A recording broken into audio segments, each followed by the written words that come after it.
Let's go through today's market news and just see what might impact your pension, your portfolio, your stocks. First of all, stock market rally is built on narrative that's loaded with risk. Nothing new there. When I was doing my Bloomberg TV show during the dot-com boom, we knew at some point the party's going to be over. It wasn't over overnight. The air comes out of the bubble slowly.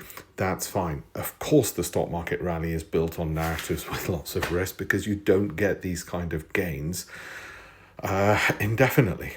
So obviously there's going to be sharp pullbacks, maybe 10, 15, 20, 25%.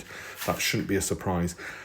Over what time frame? Well, I could make it very easy on myself and say over the next 2 years. But if I say to you over the next 5 minutes, then obviously I'm taking the risk on trying to work out the timing, which I don't want to do. So I'm going to say over the next 2 years, don't be surprised if there's 25% pullbacks. Have a resilient portfolio where you don't need to panic and can sleep easy because the kind of companies you've got are ones you want to buy more of if they fall.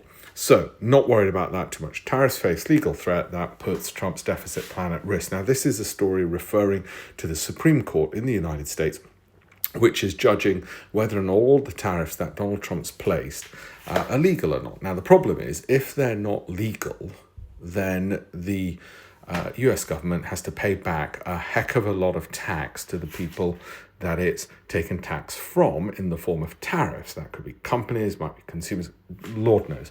That's going to be an absolute mess for the US, given that they're claiming it's something like 14 billion, I think, last month alone, that they took in tariffs. Now, the legal case, and my undergraduate thesis was on the Supreme Court, actually the appointment of Justice Breyer, so I'm a trained barrister, so I feel a little bit qualified to talk about this issue, basically turns upon whether or not the president has the power to impose conditions on international trade which include tariffs or not.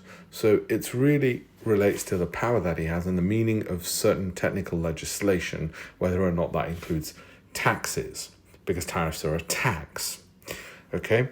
And conventionally, it's been the case that, of course, taxation is in the remit of the legislature, just as it is in Britain, whose legal system the Americans copied. It is not meant to be solely in the power of the executive. They can propose taxations, but it's really Parliament, or in this case, the United States Congress, that would judge upon it. The unilateral power to make taxes is something that the Americans wanted to get rid of because they got rid of the British, and the British wanted to get rid of because it lay in the hands of the king. Okay, so no taxation without representation. Well, you could argue as the president, surely he's been represented. Well, actually, Congress